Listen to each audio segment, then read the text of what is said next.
In this video, I'm going to go over number 3 from our free response review questions. Now, just a kind of full disclosure here. I chose this question knowing that we're talking about the unit on proportions. And if when you read this question, you'll notice that the hypothesis test is about a 2-sample t-test for means. And we haven't actually discussed that. But the reason I went ahead and chose this problem to include it in this unit is because all of these questions, A, B, and C, really have nothing to do with averages. Yes, I'll be mentioning averages in my answers, but these questions have to do with type 1, type 2 error, and the power of a test, which was introduced in this unit. So that's why I decided to go ahead, and even though there are means in this, to continue to go over this problem. Okay? So we're talking about running this hypothesis test where the company is trying to prove that the average time it takes for the coffee to cool in their new cup is going to take longer than in their traditional cup. So essentially doing a better job of keeping the liquid insulated. So a type 2 error in the context of the study. So first, whenever I see these questions on the AP exam, I always think in my head, what is a type 2 error with no context? So committing a type 2 error is when you fail to reject the null when in fact you should have rejected it. So in this case, it would be thinking that the average time it takes for the coffee to cool in both of these cups is really no different, when in reality, the new cup actually does do a better job than the traditional cup. So I'm going to write that as my answer for part A. So the company thinks there is no difference in the average cooling time when in fact the new cup does a better job of insulating. So, obviously it doesn't ask to go beyond this, but the idea would be that the company would say, okay, well, it's not really worth our investment to make these new cups. So they would scrap that and go back to making the traditional cups when in fact they should have probably kept making the new ones. Okay, part B. The company is concerned about the probability of a type 2 error. So they're worried that this is going to actually happen. Which test procedure, one that uses an alpha level of 0.1 or one that uses an alpha level of 0.01, will result in a smaller probability of a type 2 error? So if you want type 2 error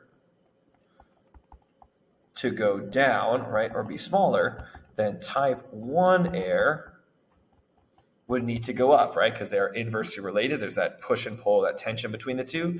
So if I want to use an alpha level that's going to result in the chance of committing a type 1 error to be higher, if alpha, right, remember alpha is the likelihood of us committing a type 1 error, then I'm going to choose an alpha level that's larger. So in this case, I'm going to be choosing 0.1. So I'm going to try to summarize that. I would choose an alpha level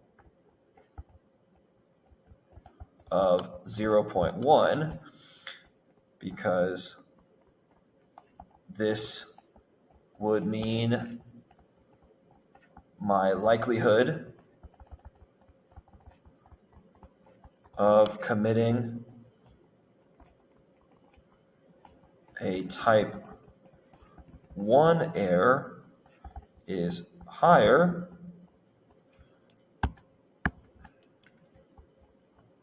resulting in a lower type 2 error. All right, so that is letter B. Now, finally, letter C. Letter C talks about the power of a test, all right? They want us to interpret the value of 0.08, which is the power of this appropriate hypothesis test. And again, when I've discussed power with you guys, the power of a test is the ability of your test to reject false null hypotheses. So by saying the power of a test is 0.88, we're saying that if we were to take another 2 random samples of the new cup and the traditional cup and run another hypothesis test for these 2 samples, and I did that over and over and over and over and over again, right, I would expect 88% of the time I would correctly reject a false null hypothesis. All right, so that's ultimately what I'm going to write for this letter C. So if I take samples over and over and run many hypothesis tests out of these samples, I would expect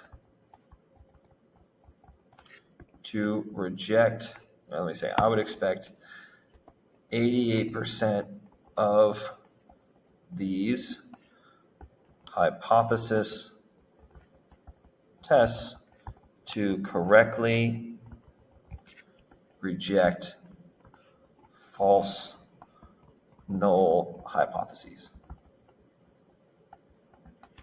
All right, so that's it for this one. Again, just a reminder, I know this question is talking about hypothesis testing for means, which we will do actually next unit, but I wanted to give everyone a chance to see a question that talked about the types of errors as well as the power of a test. All right, so good luck.